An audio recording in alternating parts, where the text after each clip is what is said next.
Greetings, everyone. My name is Paula Carey. I'm with Living Out Loud, and today's topic is the courage to get started. So if you're coming to this live or replay, there's something in your life that you want to get going and haven't yet, or you're just starting out, or you just might be stuck. Whichever it is, we're going to talk about that. Obviously, trying to find that launch pad can be the number one big question, obstacle, what have you. So, with courage comes commitment, knowing there's no guarantee of success, and that's what prevents a lot of people from getting started, especially if it's something entrepreneurial in nature. There are no guarantees in life. You could be in a career right now where, frankly, layoffs are the norm anymore. Pension plans are gone. So whatever you're doing today may not be there tomorrow.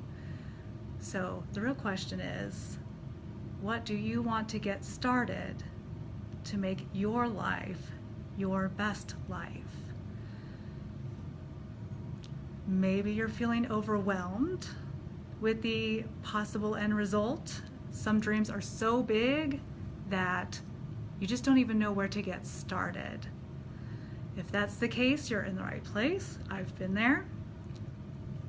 You could be in paralysis, not moving at all because you just don't know what step to take next or what step to even take first. Or in the past, you've tried to take steps and you leapt from one cliff to another and wondered why you didn't land carefully and easily. So whatever the case may be, know that you can always start again, find the right launch pad, find the right steps to get moving. And we're just going to name the other obstacle, fear. Internal fear. Hi, Lorraine. Thank you. And external fear. We're great at internal fear. Your brain is designed to keep you safe and secure, and anything new, it's going to question it. It's going to try and stop you from moving forward. No matter how healthy that change is, no matter how exciting that change is, your brain's going to go, nope, don't recognize it. You haven't done that before. Stay put. Don't move. Trust me, it's in there.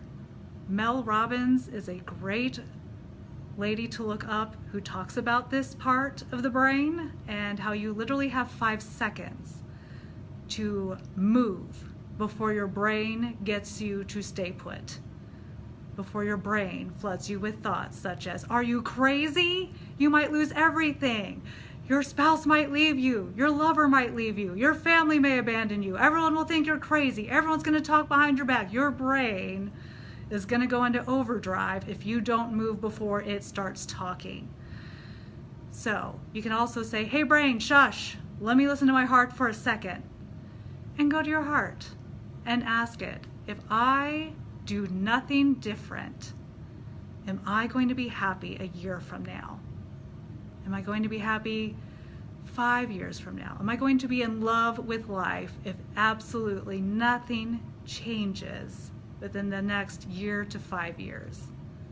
And if your heart says, no, I don't love that idea, pay attention. Something else to note, your heart pounds the same whether it's excitement or fear. So if you are scared, you can actually tell your brain, hey, we're excited here, let's get on board. And tell your heart, hey, this is really exciting, and be in line with your heart. Go with your heart. Sometimes you have to get out of your head. And don't forget the baby steps. So just a small little example. If you wanted to build an ice cream shop to enjoy ice cream, you can actually start out just enjoying ice cream and seeing if you enjoy ice cream enough to even get to the end result of having an ice cream shop. If you're overwhelmed with how to design the building, where to get the permits, you could visit an ice cream shop. You could become a regular there. You could try out different ones, see what kind of vibe they have, which ones you like best, how they're run. You get to observe from the sidelines without putting any money down on a building and rent and overhead. And when you're ready, you can reach out to the owners and say, hey, I could use some advice or some pointers, or where do I go? The resources are out there. Maybe your dream is so overwhelming, you want to create this giant $10 billion industry, and you're stuck because you haven't built anything before. Let's scale that back. What would it take to start out with just getting your foot in the door to see what's out there that you would want to build? Who else is building something similar? What do you bring to the table that's different? Can you apprentice there? Can you work there? There's other baby steps you can make. You could also be the kind of person who has so many irons in the fire that you're scatterbrained and unfocused and wondering why nothing's getting off the ground because you have too many things going at the same time.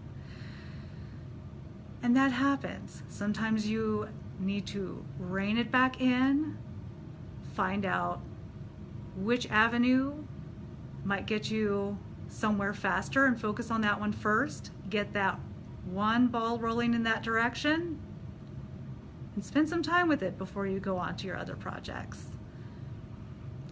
And then you cannot beat finding the right support.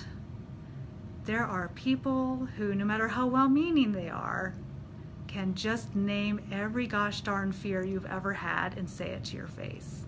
Or even ones you haven't thought of and say it to your face. And they're disguised as friends and family. They may not have that entrepreneurial spirit, or they've gotten burned in the past, and they've got a negative lens that they're looking from. They may be afraid that you'll abandon them if you succeed.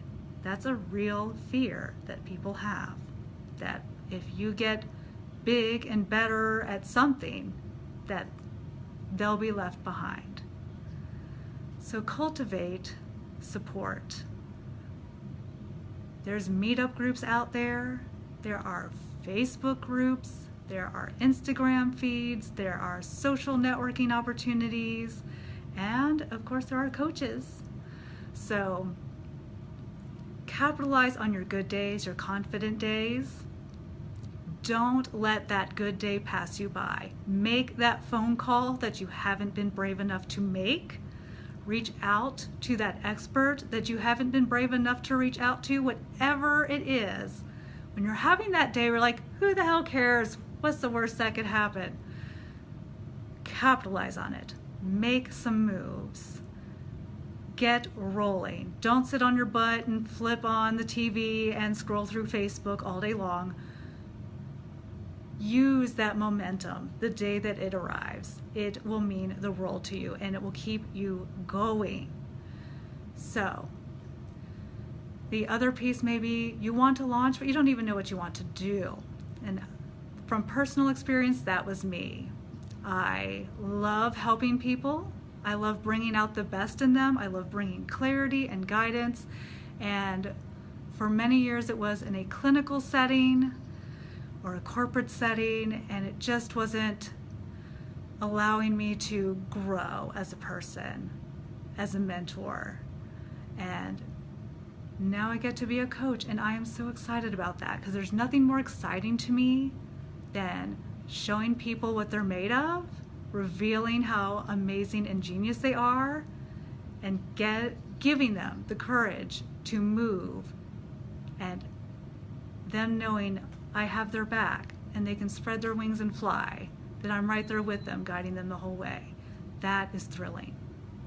So with that said, if you are in a position where you are just plain ready and you want to move, whether it's personally in your life with a personal life goal, a professional goal, or taking baby steps as an entrepreneur, I am looking for 4 people to sign on with me and allow me to coach them. And it is pay what you can afford, summer special. So if that resonates with you, private message me, say yes in the comments and I'll reach out to you. Or you can email me at livingoutloudtx@gmail.com. That's TX for Texas. And It's better now than never. Use that momentum. Take those 5 seconds and be brave and get yourself moving in the direction so that a year from now, 5 years from now, that you are excited about life and not just stagnating. So with that, thank you for listening and watching. I wish you excitement in a positive way in life, and I wish you an amazing week ahead. So thank you and take care.